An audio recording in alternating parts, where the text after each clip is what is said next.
So it's great pleasure. I call to the stage to address us David Linden.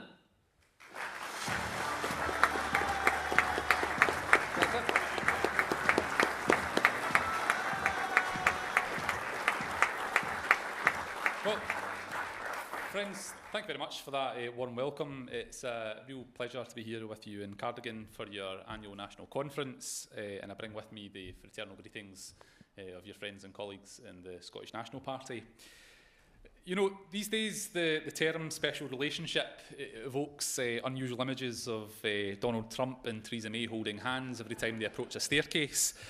However, those of us in Plaid in the SNP know the true meaning of a special relationship. That is the deep, long-standing friendship of two political parties with the same aims and beliefs. And for decades now, Plaid and the SNP have closely worked together to advance the cause of civic nationalism, egalitarianism and independence. Our mutual respect and support for each other could not have been better demonstrated than by the indefatigable partnership between Gwyneth Evans and Winnie Ewing at Westminster. Because, colleagues, together in London, they fought tirelessly for our respective nations against the Westminster system at a time when, frankly, our movement was at the mere fringes of British politics. I think it would be fair to say that, quite simply, we do stand on the shoulders of giants, and we owe both of them an enormous debt of gratitude. But as was mentioned during the introduction, I was elected as an SNP MP at the general election in June 2017. Indeed, one of the first people that I met at Westminster was another new young nationalist MP called Ben Lake. You see, when you're elected to Parliament in your mid-20s, the media are normally obsessed about your age and the fact that there are these new young members of Parliament. Thankfully, with Ben being just that bit younger and better looking than me, he took the heat off of me and allowed me to go on with my work. It actually felt like being a bit like the middle child, nobody was interested. But quite honestly though, Ben is by far one of the hardest working MPs at Westminster. Totally devoted to this constituency of Ceredigion. He is undoubtedly a rising star in this party who I'm sure and I know will go on to make an enormous contribution to Welsh politics. So Ben, on behalf of everybody in the hall here today, thank you for all that you do. And above all, on a personal level, thank you for your friendship, because 50 years on, I think it's important that we keep that friendship and that relationship that was built by Winnie and Gwyneth. Now, of course, in delivering the Fraternal address today, it falls to me to bring you news from the SNP in Scotland. Conference, I'm delighted to inform you that the SNP is indeed in fine form. We are still achieving almost 40% in the opinion polls, and that's 11 years into government. Of course, our competence and ambition in government has helped us maintain those levels of support almost unheard of amongst parties in power that long. Just last month, the SNP unveiled its programme for government for the forthcoming year, and it's bursting with ambition and answers to meet the challenges of the 21st century. It commits us to increasing investment in Scotland's infrastructure by £1.5 billion.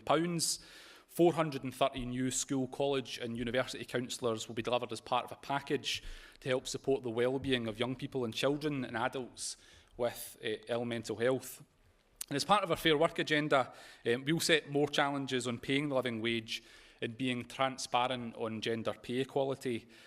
And delegates, excluding 0 hours contracts will be made criteria now for job awards-related support grants like regional selective assistance. And finally, as part of our commitment to improving the early years experience, people in Scotland will see 750 new extended or refurbished nurseries. And I do declare an interest in that, as I had a young son off to Gaelic Nursery in August, and we just had a little girl a couple of weeks ago, so she'll benefit from those nurseries. But the list of SNP achievements since 2007 is long and wide-ranging. But after a decade of Westminster cuts, the SNP government is working harder than ever to protect the most vulnerable in our society and delivering the best public services anywhere on these islands.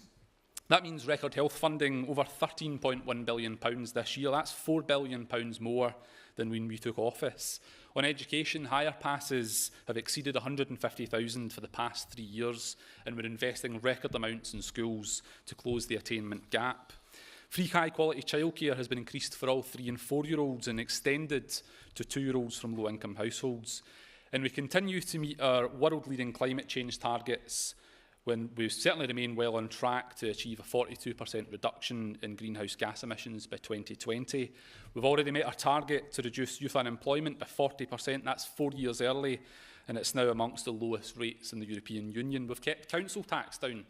Bills are lower in Scotland than England by £463 per year, and we're leading the way on fair pay. And yes, that includes getting Amazon to pay a living wage to its staff. 16 and 17-year-olds now have the right to vote in Scottish Parliament and local government elections, and to boost jobs and support businesses, we've slashed or abolished business rates for 100,000 premises, and that's saving businesses £1.5 billion to date. And finally, with one of the most progressive equal marriage laws in the world, Scotland is second only to Malta in Europe for LGBTI equality and human rights. So we've come a long way since 2007, but some of that progress is, I'm afraid, now being hindered by an increasingly ignorant Westminster government, which is determined to drag us over the cliff edge of a hard Brexit. Colleagues, for over 50 years, the SNP has had continuous representation at Westminster. And during that time, we have fought tooth and nail to protect Scotland's corner and to stand up to successive Labour and Tory governments who've taken us for granted. But earlier this year, that tension and frustration boiled over and led to the SNP walking out of the House of Commons for the first time in our history. Friends, that was not an easy decision, and it was not one that we took lightly, but it did make the British government and the British establishment sit up and take note. But crucially, though, that had the support of people back home in Scotland who, quite frankly, are sick of being downtrodden by an arrogant United Kingdom government. In conference, the next time we walk out, we'll be doing it for the last time, because we'll be taking all of the reserve powers home with us and back to an independent Parliament in Edinburgh.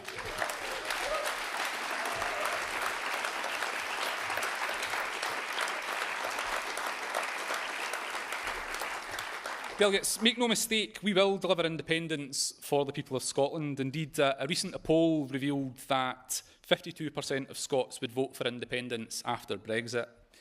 Because amid the Brexit chaos caused by the Tories, and with more people believing independence will benefit their country economically, the numbers convinced by the arguments for independence are on the rise. Scotland's economy continues to outperform the UK, and as people grow increasingly concerned about what the future holds after Brexit under Westminster rule, that 52% figure looks set to rise further, and that's exactly what we're working towards. But friends, I'm not just here today to give you an update as an SNP Member of Parliament from your sister party. As it happens, I myself am also a proud Plaid member, so consider myself not just a visitor here today, but a fellow member of Plaid, and it's in that spirit that I want to offer a couple of thoughts on where Plaid goes next. Now, of course, we've just been through a leadership election, and many of us in this hall cast our ballots for 3 outstanding candidates who all ran good and dynamic-natured and dynamic campaigns. And I think it's a real reflection in this party that the spirit with which that campaign was conducted. But from the outset, I want to say an enormous and heartfelt thank you to Leanne Woods, who carried this party for 6 years.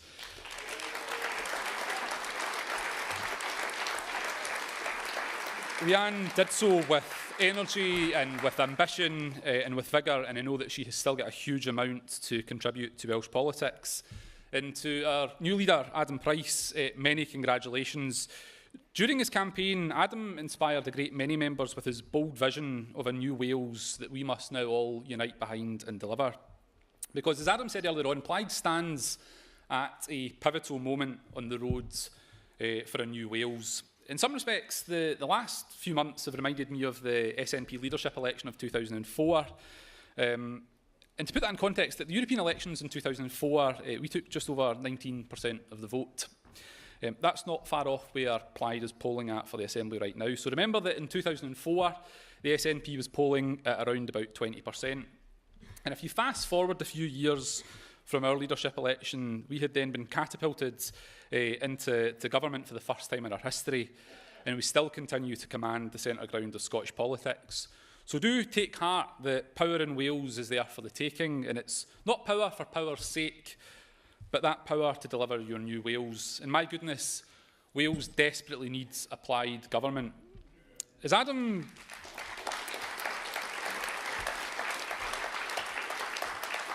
repeatedly said during his leadership campaign, Labour control has seen long and costly periods of drift and decline for Wales.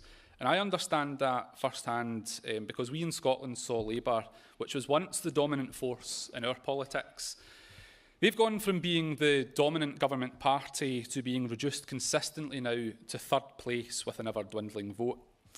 And it's interesting because in opposition, Labour talk left and demand all these radical left-wing policies, yet the evidence in Wales is of a tired, timid managerialism party which has quite evidently run out of steam.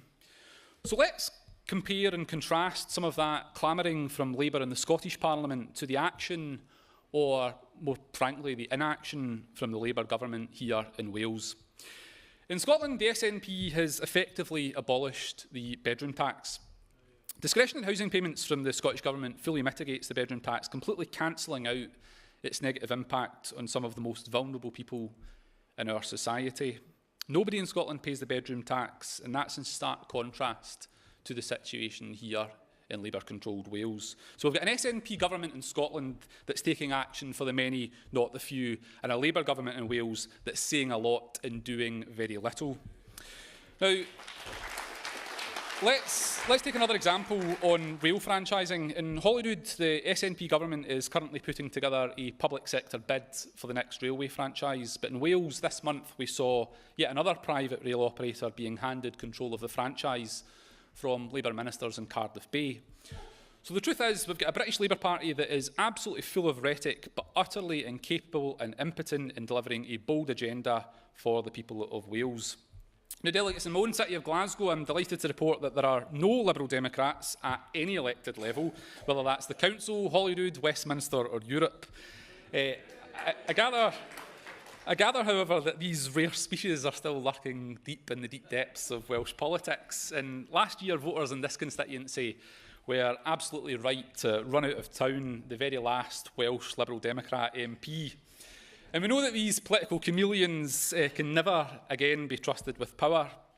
Their time in the UK coalition showed them to be nothing more than poodles for the Tories, who are intent on unleashing economic and social misery on this country with their deeply damaging Brexit. And I think the last few weeks have shown the Conservatives to be the deeply divisive, narrow nationalists that they really are. Because conference not content with pulling up the drawbridge to these islands, the Tories are now actively burning the bridge that we have with Europe due to their arrogant and chaotic approach to the Brexit negotiations. And to be clear, what we currently have is a Tory party engaged in a civil war for the leadership of their own party. But all the while, and this is something we must remember, all the while ordinary families across these islands are becoming poorer as a result of economic uncertainty. In conference, we already know the devastating impact of a hard Brexit on Wales because leaked figures from the British government show that a no-deal Brexit would lead to a 9.5% hit to GDP. So just as Plaid and the SNP have argued all along, remaining in the single market and customs union has to be the most favourable option if we are to truly defend Welsh jobs and industry. And the only party, in my view, that can be truly trusted to stand up for Welsh jobs and industry is Plaid. And friends, just like Scotland, Wales finds itself now tow-barred to a Tory truck driving at top speed towards a hard Brexit cliff edge. But I would say that it's not too late to unhook the tow bar and take a different path. We know that Labour in Wales cannot be trusted to stand up to the Tories and take Wales on that different path. And that's why I say, with every fibre of your being, you must get out there from Penarth to Prestatyn and from Lampeter to Lavister and campaign like you have never done before. Because this is a moment of opportunity for you to seize that new Wales. And you can be assured that your friends and colleagues in the SNP will be there every step of the way to do that with you. Thank you very much.